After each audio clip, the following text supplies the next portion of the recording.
Morning, everybody. So, welcome to Friday, 5th of February. I wanted to do a session this morning on Dhyana, the kind of higher states of consciousness that the Buddha turned. So I'm going to do that. I've not quite got the material as I wanted, but anyway, I'm going to give it a go. So see what happens. But I think first of all we'll just do some seated body work. So just clench your what do they call it? Put your feet together like that, and then just rotating slowly.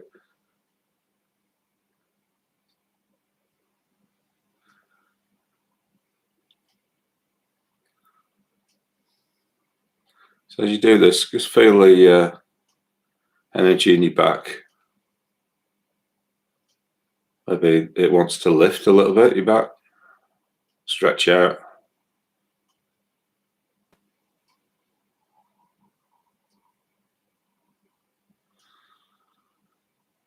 And feeling the contact of your lower half of your body with the ground.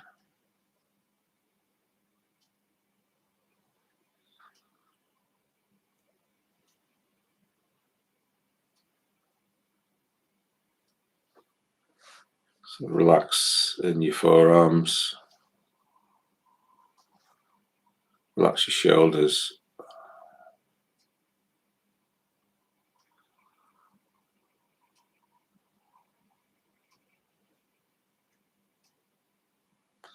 And then just twisting to the right. And then to the left.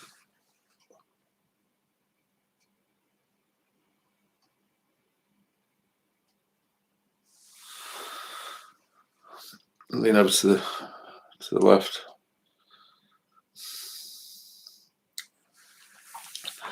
And then to the right.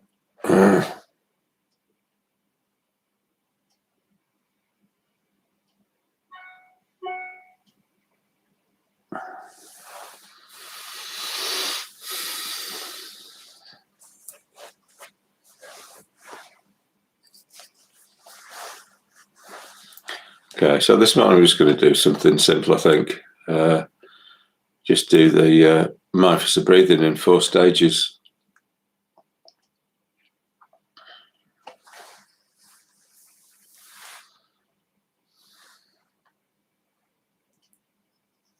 I think I'm feeling a bit minimal this morning.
So settling into your meditation posture.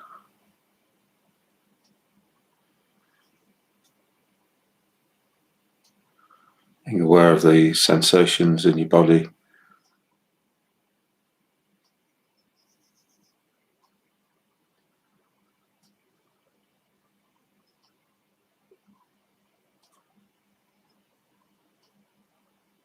The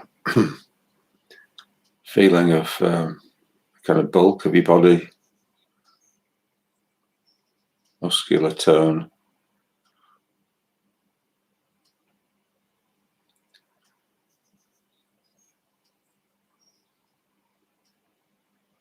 I'm just trying to let your body just sit there of its own accord.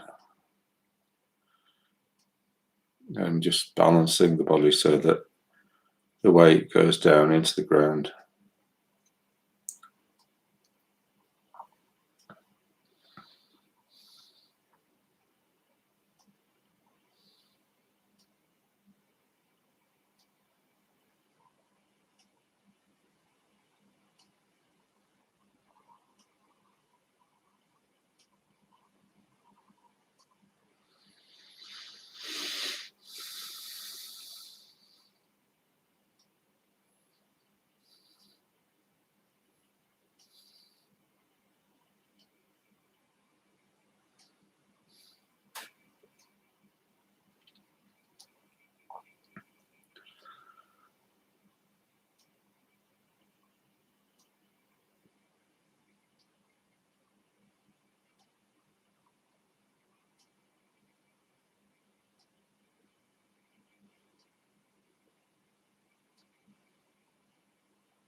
Being aware of the different senses, sight, sound.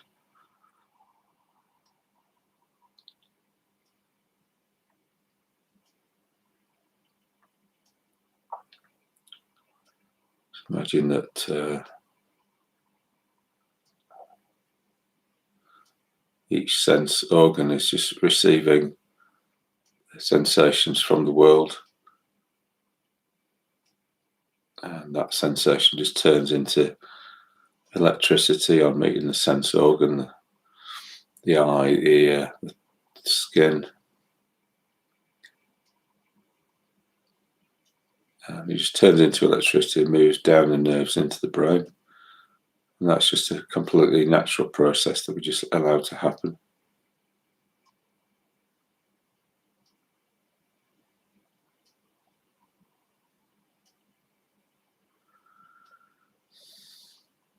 And noticing how we feel at the moment.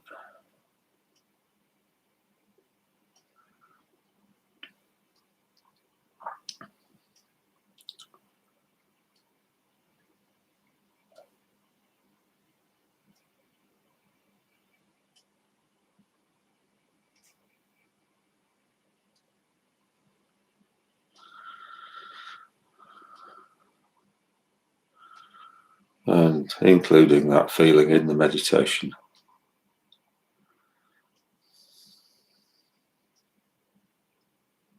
So we're kind of taking ourselves along in one whole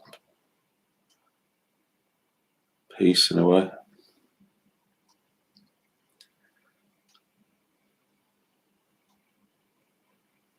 And then just beginning to be aware of your breathing, sensations of your breathing.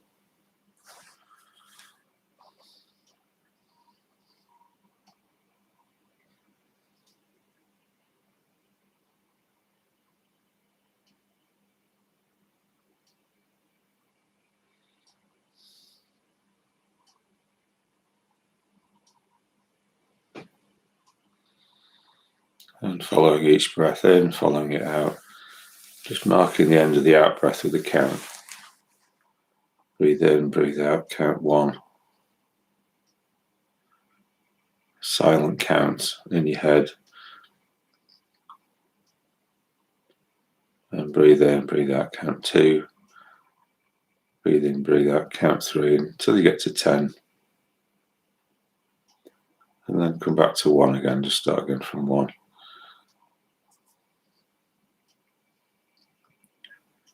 And whenever you get a bit lost, or you can't remember what number you're on, just begin from 1.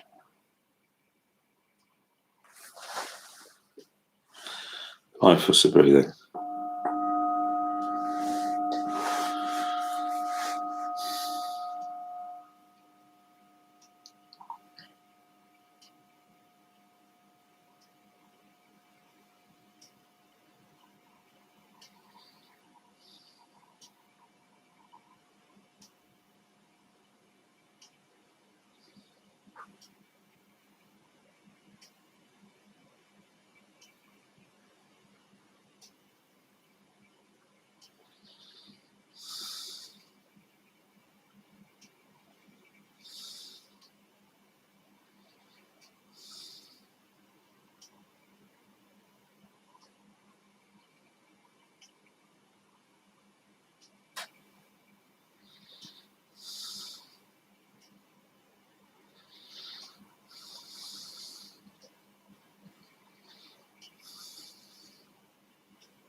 So now in the second stage, just carry on watching the breath, but move the count into just before the breath begins.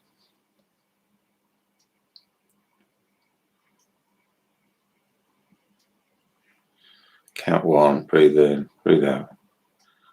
Count 2, breathe in, breathe out, and so on.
Now just dropping the counting and following the breath as continuously as you can from moment to moment.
So now in the final stage, just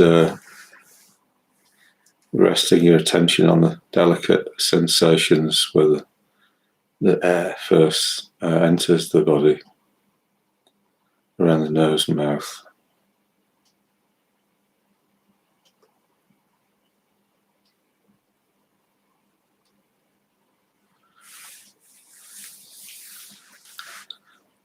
So you're probably going to need to refine your awareness a little bit more to be aware of those sensations.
Okay.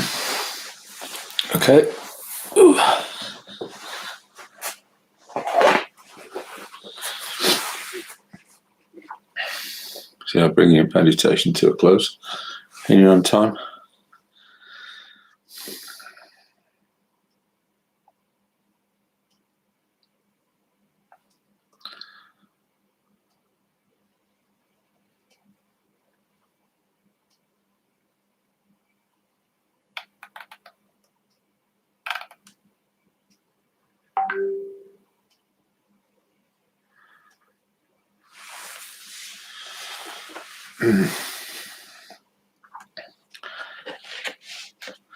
So today's topic, which isn't very well prepared, I'm afraid, is Dhyana, or high states of consciousness. And I was just thinking just a minute ago that actually, one of the one of the qualities of Dhyana, of high states of consciousness, is that you can be in it, and then you kind of don't quite want to come out of it, or there's a reluctance to come back into like the world, and in a way because it's quite pleasurable, and I think I'm slightly in a state like that a little bit at the moment. So yesterday I did quite a lot of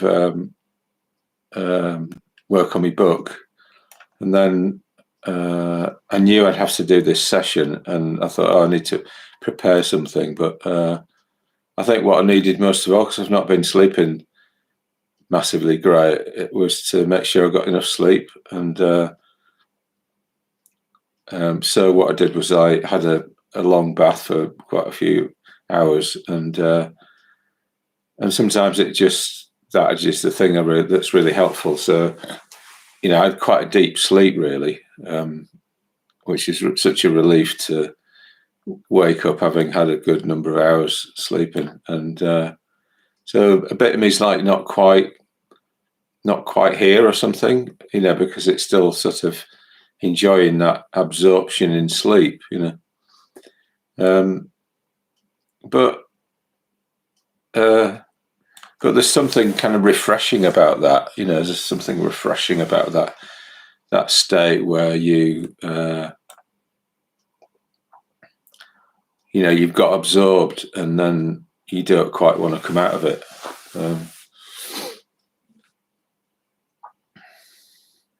So I suppose, like, what you remember often when I'm teaching body work, I do that thing where kind of put your hands over your eyes and curve over and sort of turn inwards, that sort of thing. So it's like a kind of turning inwards. And so maybe like Dhyana is a bit like that. It's like we're sort of turning inwards, and we're kind of refreshing ourselves.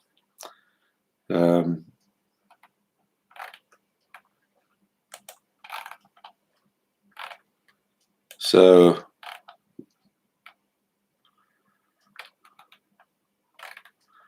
what to say about it? So basically, the Buddha talks about so Dhyana just means meditation. It's the same word as in Japanese. In China it's Chan, and in Japanese it's Zen. So Zen just means meditation. Dhyana is the Sanskrit version of that. So Dhyana just means meditation, and in a way, it's kind of proper meditation when it's kind of actually getting somewhere, So, what the Buddha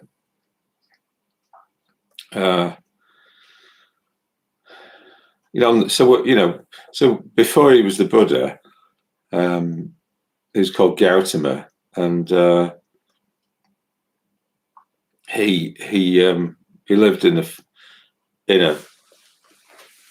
a palace.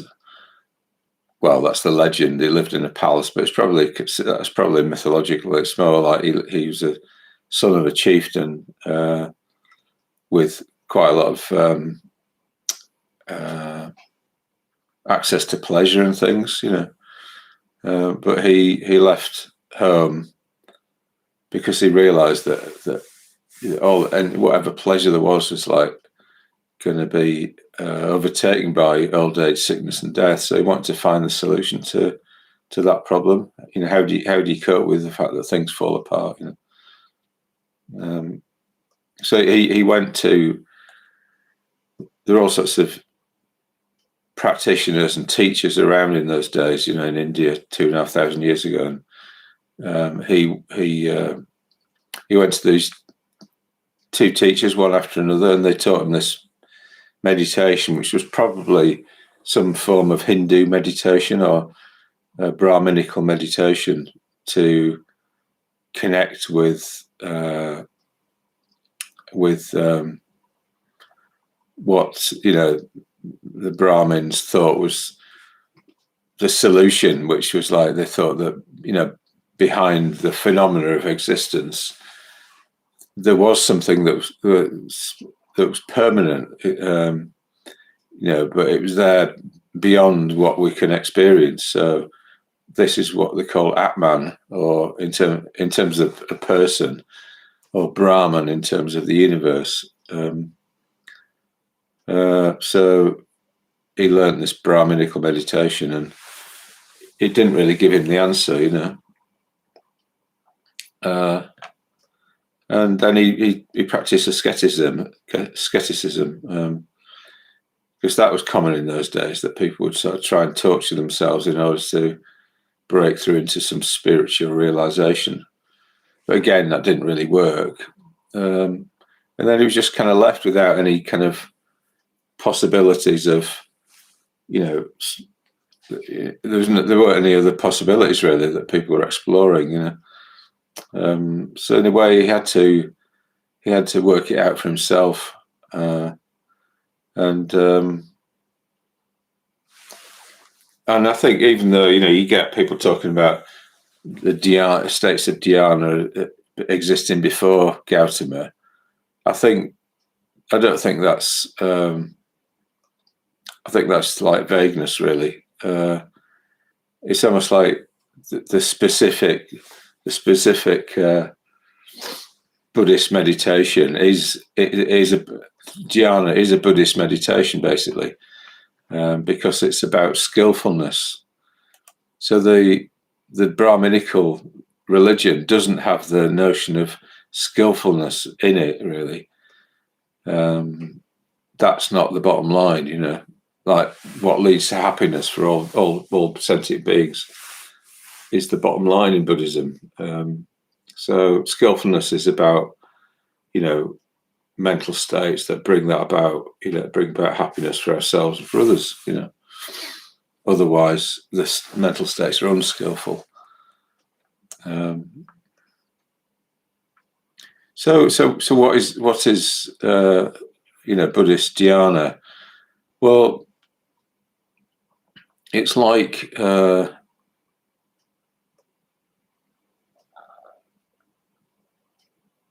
I suppose there's a difference between when we're meditating and when we're not meditating. So we could be trying to be skillful outside of meditation, like say by being generous or being content and all those sorts of things, being truthful. But then when we sit down to meditate, it's like the main thing that's happening there that's different from our normal waking life is that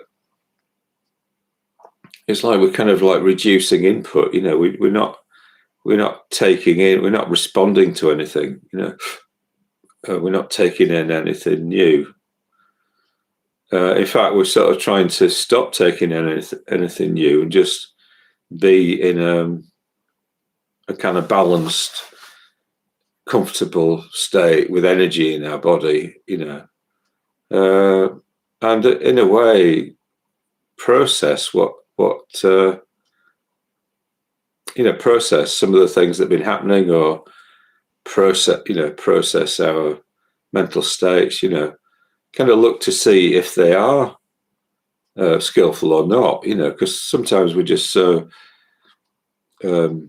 absorbed in activities and things that we don't have that time for reflection and evaluation. So that when we have a regular meditation practice, it's like we have a chance to stop and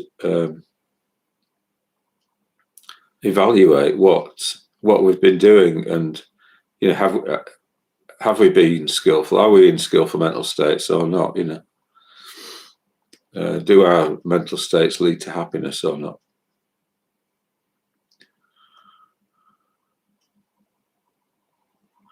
So I think that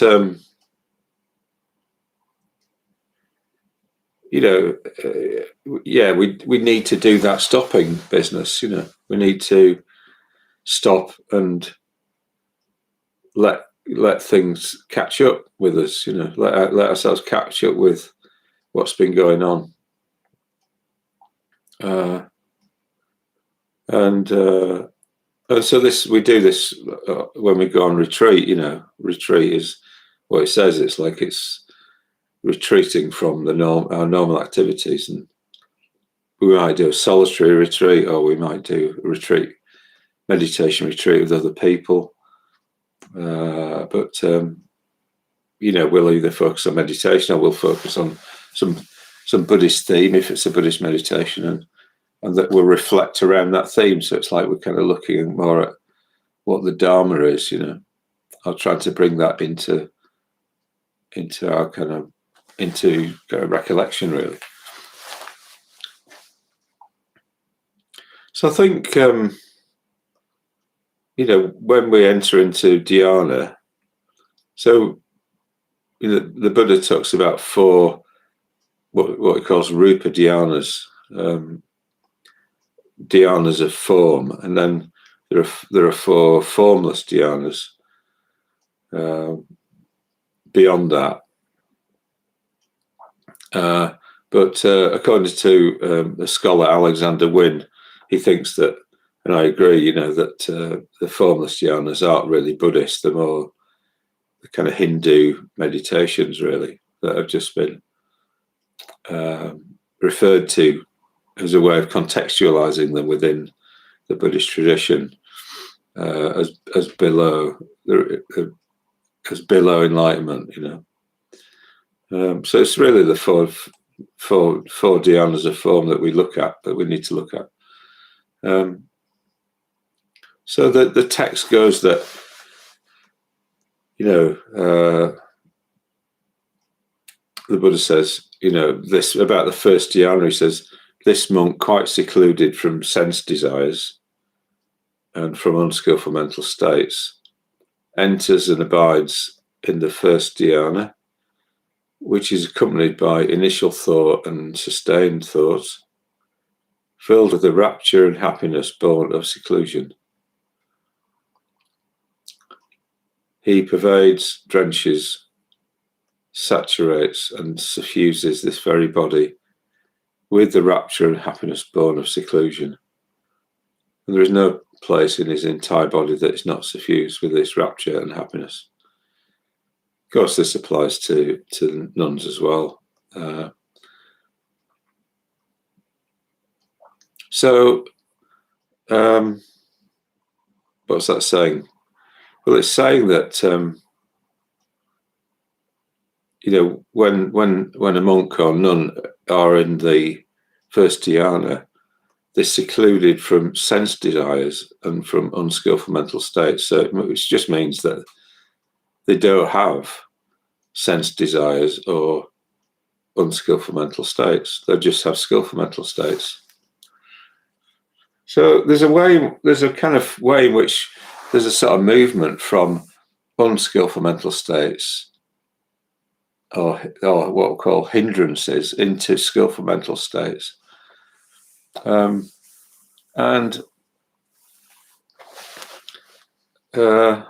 It's a process of like refinement. So as you sit in meditation more, you just maybe intuiting that this particular thing isn't very helpful, or or you can see how it leads to suffering, and then you just kind of naturally just let go of it. And that process of like refinement that can happen on a retreat, it's just a product of time, really, time and effort to, in a way, to seclude yourself from activity, normal activity, and just reflect on your inner states, and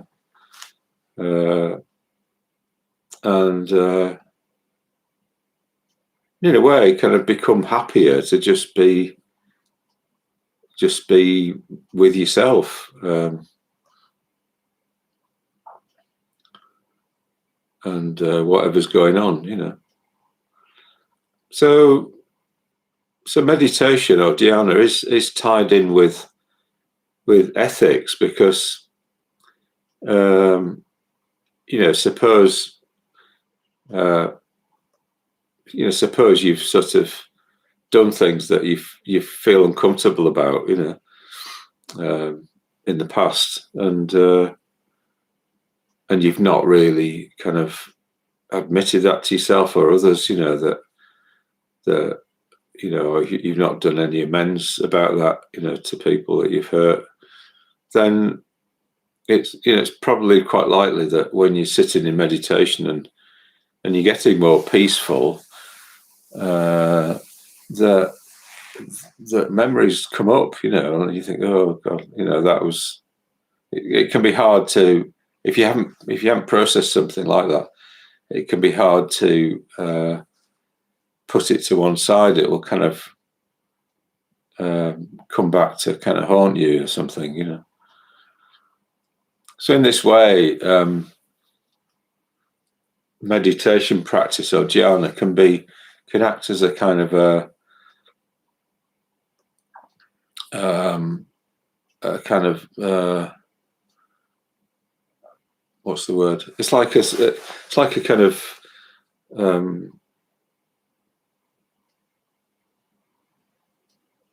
kind of alarm bell, or it's flashing light, kind of, it warns you that something's not finished yet, or something needs doing, So if you start to feel kind of uncomfortable or something in meditation, then maybe you need to sort of look at like what your ethics has been, or is.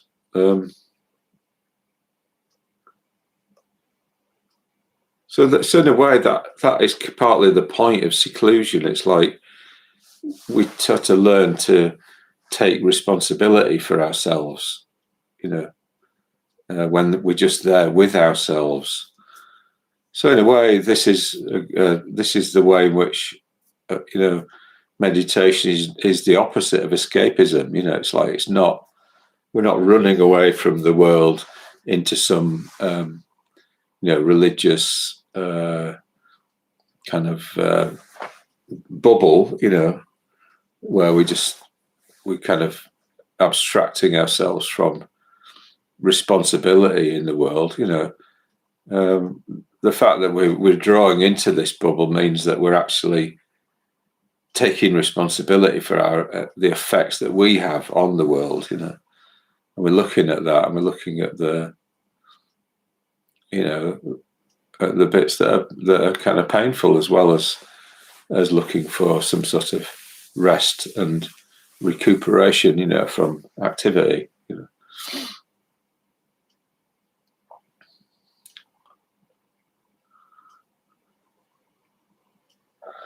So the text talks about seclusion from unskillful mental states, which I've just talked about, but it also talks about secluded from sense desires. And I think what this simply means is that it's like we sort of, we're kind of like looking for the solution, to our own happiness and the happiness of others, as being not in sense desires, not in the world of the senses. it's like we're looking at well, how through meditation, rather than through accumulating wealth or status or power or whatever it is, how through meditation can I solve my sort of problems,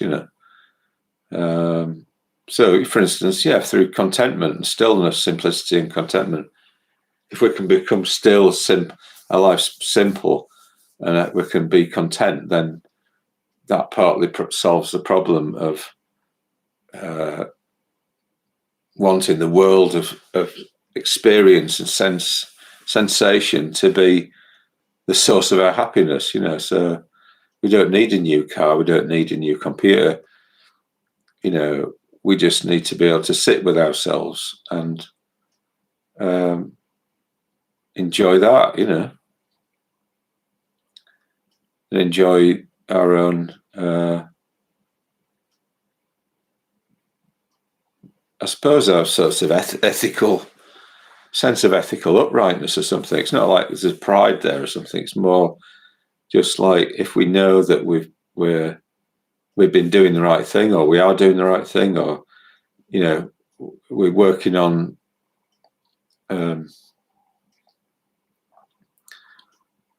physical body to get that into a good state, so that we get enough sleep and we get enough food and all the things that we actually need. Then we get enough company, we have good conversations with people, we have meaning in our lives, So if all of that is going on, then there's no reason for us to not just be happy with that life.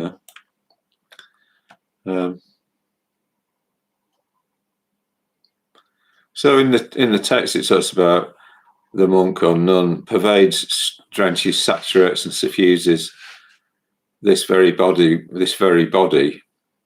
So I think when the Buddhist texts talk about this very body, what they're talking really about is like the whole of the.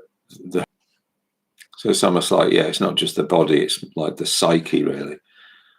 So the whole psyche is saturated and suffused with rapture and happiness, born of seclusion. And there isn't any place in that psyche that's not suffused with that, So what's that? So what's that? So there's no kind of grit in the oyster, there's nothing that's kind of a problem.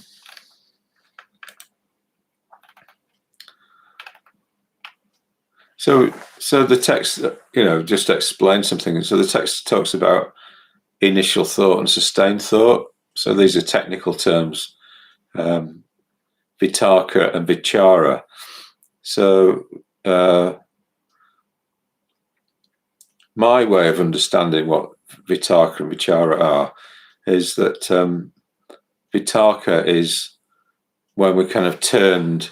Taka is like Sanskrit. It means it's like turning or talk.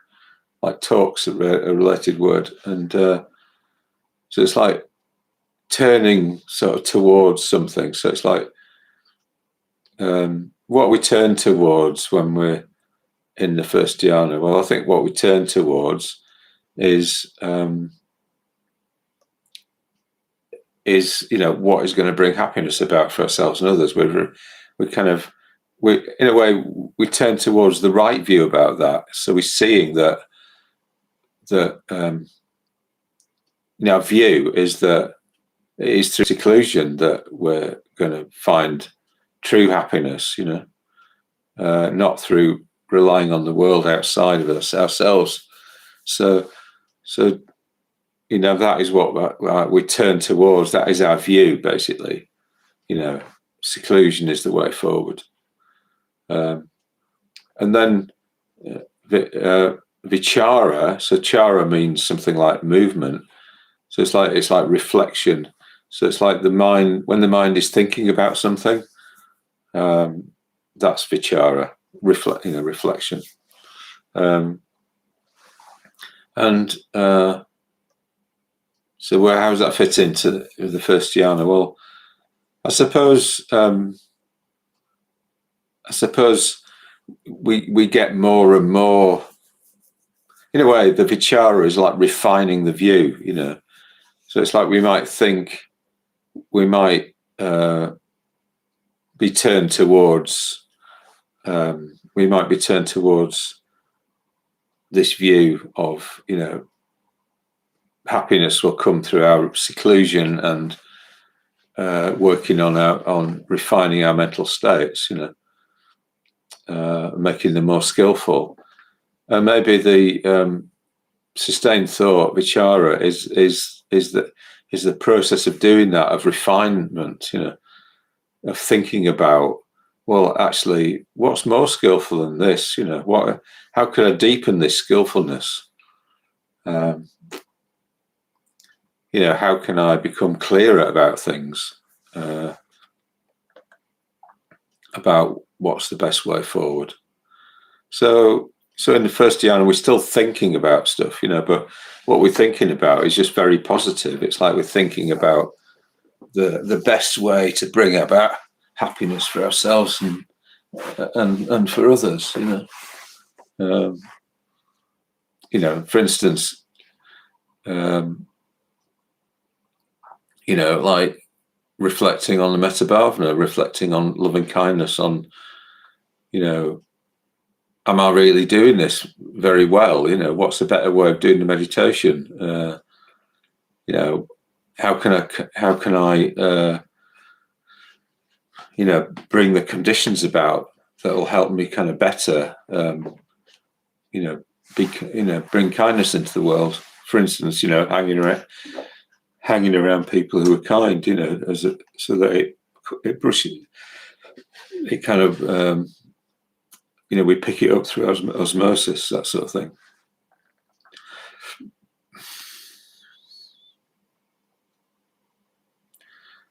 Yeah, so vichara is of two types. There's a vichara which is thinking about things that are going to lead us to suffering. So, so papancha, or mental proliferation, is one form of vichara. So when we kind of, we fantasize about our enemy and, them having accidents and things like that. And that, so we're kind of brooding on not brooding, but, we're kind of wanting something harmful to happen to them. So that's vichara. It's like, that's mental proliferation. But, vichara also, leads in this skillful direction. So it's like, when we reflect on how we can better benefit the world, that is vichara. So it's that this, like almost everything goes in two directions. So we're looking for. So it's a reflecting on what is going to bring the best about for all beings. So. So the first dhyana, the Buddha gives an example, gives a simile for what it's like being in the first dhyana, and he says, suppose a skilled bath attendant or his assistant were to sprinkle powdered soap into a metal dish. So imagine in India in those days they had soap came as a powder. Into a metal dish, splash water all around it, and knead it into a soap ball. So, so that the ball of soap would be taken up, permeated, and steeped in moisture, inside and outside, yet would not trickle. So, in the same way, the monk pervades, drenches, saturates, and suffuses this very body with the rapture and happiness born of seclusion. There's no place in his entire body that's not suffused with rapture and happiness. So what is that saying, that image? Well, it is an image of. It's almost like a kind of the soap powder is infused with the water, and the water suffuses the soap powder. So it's like there's no water left over, and there's no soap that's not kind of saturated with water. So it's like maybe what this indicates is this feeling of self-containment or something, that you could imagine that the water sort of represents something like our concerns or something. So there's no concerns that are kind of going outside of ourselves in terms of wanting to be satisfied by the world of the senses, or even the world of other people. Our happiness doesn't depend on what somebody else is doing. We're not going to only be happy if somebody apologizes to us or something like that. So we're kind of, in a way, we're looking for only our side of the what we're doing, not what other people are doing. And in a way, we're taking control kind of back, so our happiness is going to be determined by us, what we're doing, by our ethics, by our fulfilling ourselves, not as I said, by others or external experience.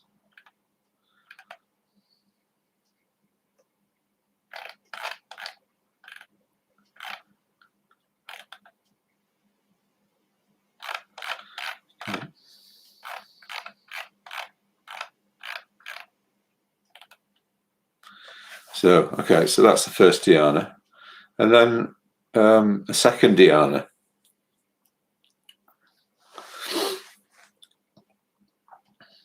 So what does the Buddha say here? He says, furthermore, with the subsiding of initial thought and sustained thought. Okay, so that means that there's no longer any thinking, and in my way of understanding vitarka, there's no more like turning towards a particular view. So maybe there's no more effort to turn towards a particular view. Maybe that view is established, and so the absence of initial thought means that the view, I need to withdraw into myself and turn inwards and just rely on my own resources and skillful mental states for happiness, not others, not sense experience. So if that view is kind of doesn't need any effort to maintain, then you could say that is the disappearance of initial thought, and we're no longer thinking about it. So we're no longer, in a way, refining our view. So maybe we've come up with the view that is actually the answer, really. So you could say, put in other terms, we know what we're doing now. We now know what we're doing. So the second jhana is accompanied by internal peace, confidence, and unification of mind. So the translation of what confidence, the word confidence there is translating is a Buddhist term pasada or prasada, which means lucid confidence or lucid faith. So it's like, I think this reinforces this idea that we now know what we're doing. You're just completely clear about what we're doing, So if we're And this second dhyana is often associated with the art state of the artist and inspiration. So it's like when we're inspired, or when we're absorbed in something, in a task, So say we're absorbed in a task of like, making a piece of art or something. Then what's happening there? Well, it's like we have a sense in which we kind of know where we're trying to get to, what we're trying to, we have some sort of like kind of feeling or vision about what we want that piece to work out, to come out as, to express, or and then there's the process of actually making it express that thing, So so the inspiration bit is almost like ideas coming in to the creative process that that might be helpful, So in the second dhyana, the Buddha talks about is filled with the rapture and happiness born of concentration. So so I've said about we're absorbed in the task. We're completely into it. It's like we're not battling ourselves. There's no lack of interest there. So we want to do this thing. So this is second jhana. We want to do it. We're there. We want to meditate. We really want to get somewhere in meditation. We've got a clear idea of what we're trying to do with it. And then it's just a case of trying to make it happen, trying to become kinder if it's the metta bhavana, or trying to become more concentrated if it's mindful breathing, trying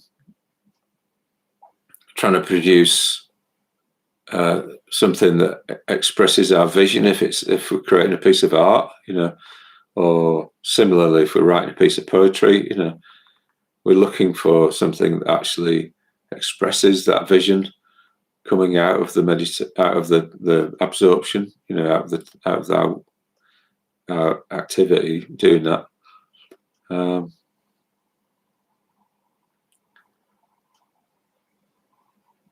So we could say that we're in second jhana. We're absorbed in the creative process, and the image for this is. Suppose there were a deep lake whose waters well up from below. So you've got some sort of spring coming into the bottom of a deep lake, and it would have no inlet for water from the east, west, south, north, nor replenished from time to time with showers of rain. So you could say that this lake represents, there's nothing coming in, from above, or there's no rivers coming into it. So there's no input, there's no input from outside into the meditation or into the skillful, into the creative process. There's no, that, you're just absorbed in the creative process. But what's happening, nobody's telling you what to do or anything, or giving you advice. Well, what's happening is like from below, from the deep in the depths of the lake, comes this like this cool spring. It says, yet a current of cool water does well up from the depths of the lake and pervades, drenches, saturates, and suffuses the whole lake. So there's no place in the entire lake that's not suffused with cold water. So in the same way, the monk suffuses his very body with rapture and happiness born of concentration. So it's like, what's that saying is like, it's almost like the inspiration, or the feeling of inspiration, is coming into one's experience and is is saturating one's experience. So it's like you feel completely inspired, and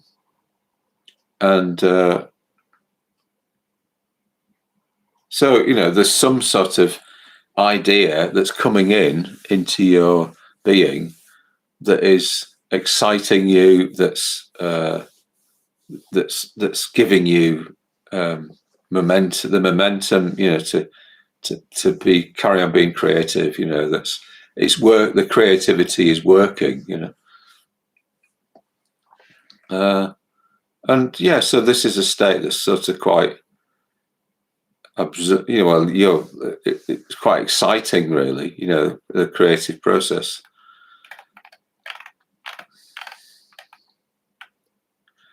Hence, like the Buddhist tradition talks about the predominant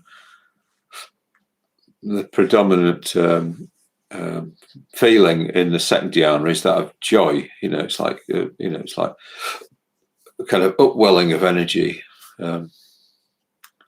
Whereas in the first dhyana, the predominant feeling is one of clarity of thought.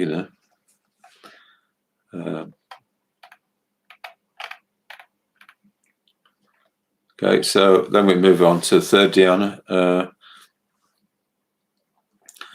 So third dhyana, with the fading away of desire for rapture. So this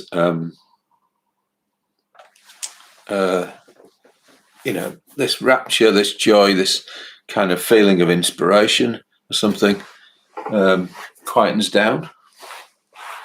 The monk or nun, equanimous, mindful, and clearly comprehending experiences that happens in the body. So, as I said, in the psyche, the whole psyche, about which the noble ones, which is the enlightened, or who or those who are destined for enlightenment because of the momentum of their practice, declare the one who's equanimous and mindful abides in happiness. So he pervades, drenches, saturates, and suffuses this very body, this very psyche, with the happiness free from rapture. There's no part in the entire body which is not suffused with this happiness. So this is the third dhyana. So this is the level of where the predominant feeling is one of bliss. So it's not that there's a sort of creativity and a kind of excitement now. I think the way we can see this is it's almost like that there's a satisfaction, So how would that fit in with with, say, creativity or meditation or whatever it is? So imagine that you've felt inspired about something, and you've had some sort of artistic vision, and then you've felt inspired to express it. So you've expressed it in a work of art, or if you're a poet, in a poem, and then through various processes, that piece of work, that art, that painting or that poem ends up being kind of widely known. Imagine that. Imagine that. You've got your picture in the National Gallery, or your poem has kind of won a prize or something like that.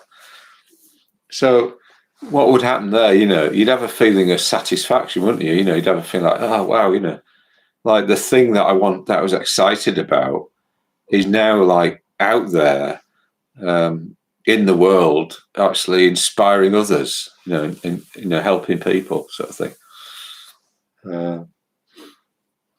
So you just feel happy about that, wouldn't you? That there's nothing in that creative act. There's nothing that's unfinished. It's like you've got a kind of reputation. your work's out there, it's being appreciated, you feel very useful, So sometimes Sangharakshita talks about this third dhyana as being like the stage of the mystic or something. And like in India, you got all this like the kind of giggling gurus, like Maharishi, was always giggling away. That sort of feeling of like being a kind of a mystic or something, or like spiritual leader or something like that,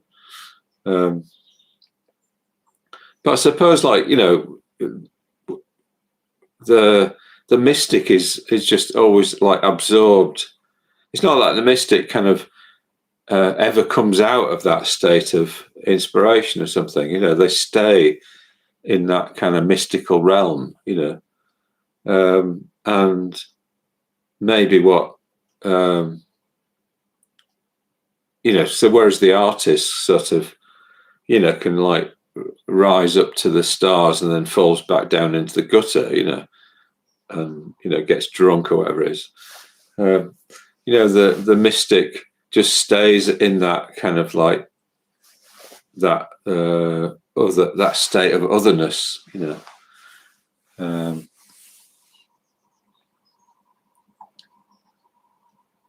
maybe what's it's associated, that state is associated with a sense of like responsibility or something. So so when a person has become like a well-known artist or poet or something, then people then look on them for that continued inspiration, and they feel a sort of a responsibility in a way to carry on thinking deeply and coming up with work and stuff, and their identity becomes that, or a little bit merged with their work, in a healthy way, not in an unhealthy way, So that so maybe the Hindu guru identifies with their ashram, with their followers,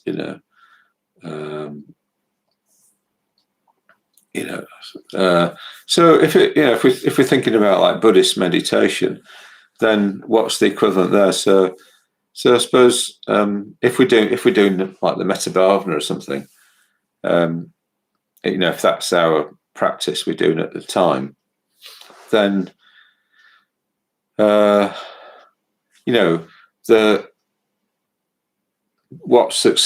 would success be in that? Well, I suppose it would be that that loving kindness is just really, really sort of fully established in a person, to the point where they're not coming in and out of it, but it's just there, a lot of the time, and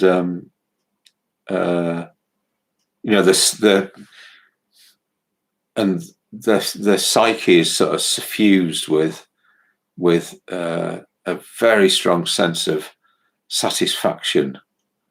So why would that come about? Well, it would come about probably because the effects of their loving kindness, of their kindness and awareness, is actually out there in the world having an effect. They can see that the world around them is being affected by their mental states, by their kindness.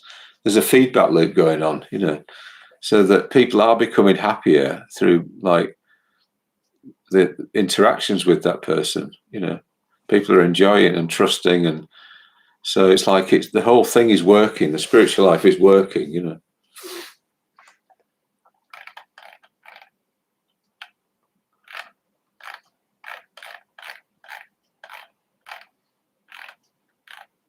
So the image for third dhyana is a pond with lotus flowers in it that have been born in the water, grow in the water, never rise above the water, but are nourished, immersed in water. So blue, white, and red lotuses lotus flowers immersed in water. From the tips to the roots, the flowers are pervaded, drenched, saturated and suffused with water, so there's no part of the lotus not suffused with cold water. In this way, the monk or nun pervades, drenches, saturates and suffuses this very body, this psyche, their psyche, with happiness that's free from rapture. There's no place that's not suffused with this happiness. So it's like there's no longer this sort of excitement of like creativity. There's more the satisfaction of kind of knowing that the creativity is actually working. It is, so creativity is always about something better happening than was happening before. So it's like there's an improvement in everybody who's appreciating that creativity.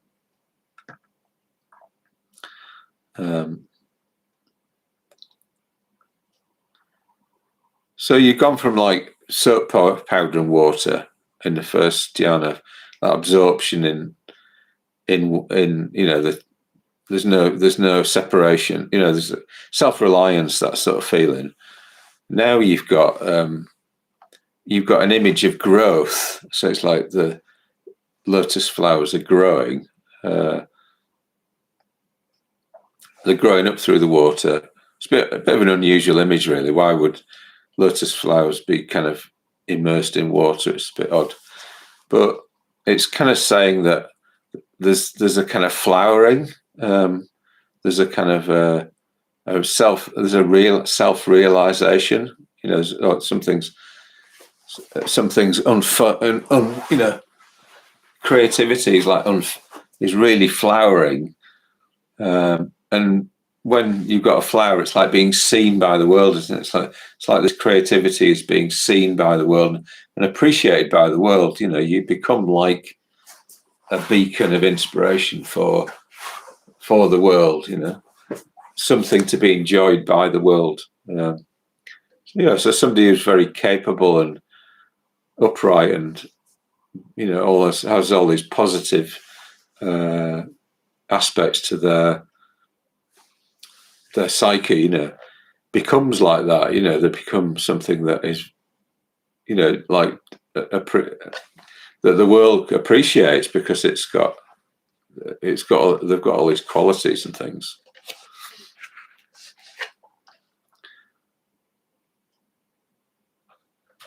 So I suppose we could think of the water as like almost like the sort of maybe the kind of influence of something on others, something like that. Like the flowers are just in the water, suffused by the water. So it's like they're suffused by good feeling. And that that water is cool and delightful. So they're surrounded by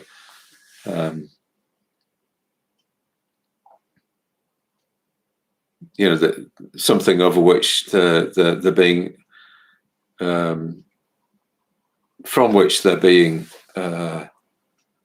nourished. So it's like the guru, the mystic, is nourished by in a way, their awareness of what's around them. They're often very appreciative of, very kind of selfless in a way, and appreciative of people around them. I was thinking about the Dalai Lama, he's obviously not thinking about himself very much at all. He's just thinking about delighting in the people around him, But that is such a kind of, it's such a beautiful thing to watch, the way in which he sort of just flowers through being around other people. So it's like an identification with others and things. Anyway, yeah. So he seems to be in a very kind of blissful, kind of happy state through just immersion in the world of people. Okay. So then finally, moving on to the final dhyana.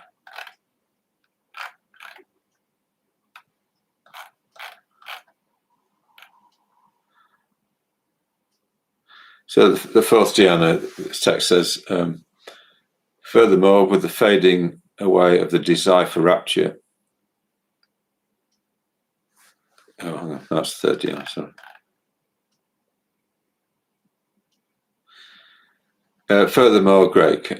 Furthermore, with the giving up of a reliance upon happiness and pain, and the disappearance of the earlier elation and distress, the monk enters and abides in the fourth dhyana, that is beyond pleasure or pain, and is purified by equanimity and mindfulness.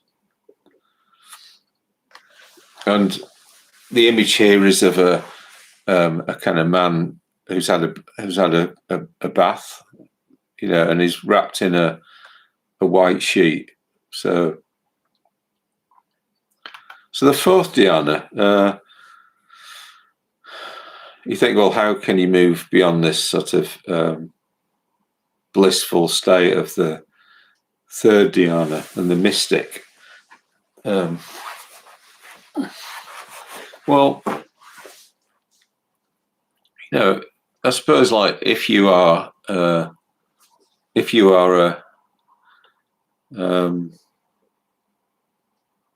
creative person, who's kind of got somewhere, you've got your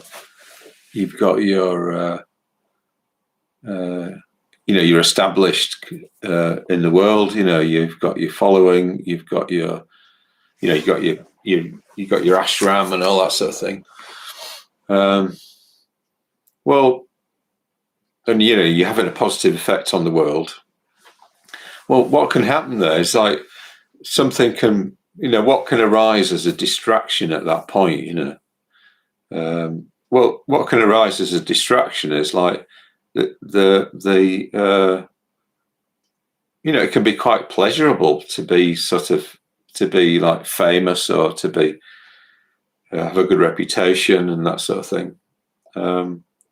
So it's like, pleasure can become a temptation, that you just like rest on your laurels, or you start sort of relaxing your effort and things. So fourth dhyana is where you're not distracted by pleasure or pain. So you're equanimous, mindful, and clearly comprehending. So it's the fourth dhyana is purified by equanimity and mindfulness.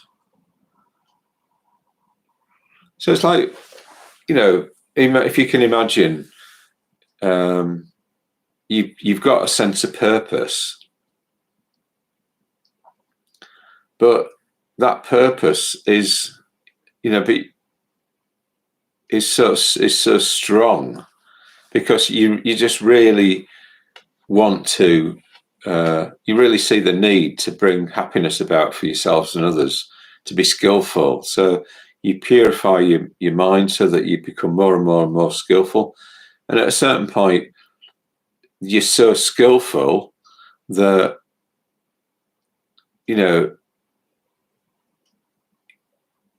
that's your complete focus. You're completely focused on being skillful. And also you're completely focused on being receptive to how things are. So it's like you're not, you're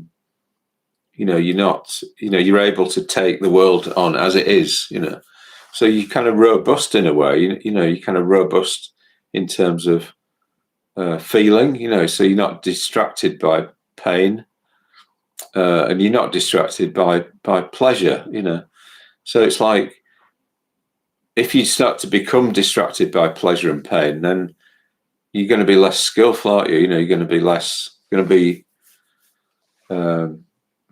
you're not going to follow through if there's too much pleasure or too much pain in your experience. So in this way, the dedicated spiritual practitioner moves beyond the state of the mystic and onto the state of I think Sangharakshita talks a bit about this level as the state of the magician, and so it's like you I don't know about this, but you kind of, it's almost like maybe you're able to bring about something magical that other people might not know how you've done that or something. So how can you keep going? Even though, through all difficulties, all difficulties and all successes, all temptations to rest on your laurels, So that there's something maybe a bit magical about that, because most people are, think in terms of pleasure and pain as of getting as much pleasure as you can and avoiding pain as much as you can are kind of often the aims of people. So to be able to kind of go beyond that maybe seems a bit unusual and a bit magical, But like say Gautama, when he went through so Gautama would have worked out these stages, he would have gone through this process, working it out in his own experience, and he would have got to third dhyana. He would have thought, actually, there's a danger in resting on my laurels or in giving up if things are too difficult, So I need to carry on to fourth dhyana and be equanimous and things. So he would have worked all this out for himself. So the final image is of this man being wrapped in a white cloth, having had a bath, and so it's an image of purification. So he's had a bath, and he feels clean, and he's got a pleasant feeling, in his body through having the bath. He's relaxed. So it's like he feels good within himself, but then there's this like kind of protective layer of the white sheet around him, or towel, or you could say something like that, where it's like he's kind of enveloped in something. Maybe what you could see is like the thing he's enveloped in is almost like the kind of purity of his own vision. That it is that vision that is protecting him, protecting the world as well from him stopping doing what he's doing. That's helpful, So it's like maybe that is it. Maybe the white sheet is this kind of purity of vision that he's got, that just keeps him going, because the views that we have are the things that condition what we do. So we've got this clear vision about things. In the third dhyana, it talks about equanimous, mindful, and clearly comprehending. So I've talked about this before. We clearly comprehend how things work, and we're mindful of how things are. And between those two, we're able to bring about the best for the world. And then that vision is just really strong, so it protects us, and we keep doing it. We keep going with it. So, but yeah, it's worth thinking about this as I said, it's like maybe this level is a little bit. You could think of it as a bit magical. It's a little bit beyond what we might normally. Our minds might normally consider. But yeah, people who set up spiritual movements and keep them going, and like, think of Sangharakshita through all sorts of difficulties and but also all sorts of successes as well. You could think of somebody like him as like manifesting the spirit of the fourth dhyana. Kind of keep going with the vision that's actually having a bigger and bigger effect on the world. And in a way, yeah, and then something happens that's beyond the normal, really. Yeah, establishing a Buddhist movement in the Western world that keeps going. So, okay, that's a long session, but I kind of enjoyed sort of going through that and thinking of ideas as I went along. So, okay, all right then. Hope you have a nice weekend, and see you on Tuesday. All right, bye-bye.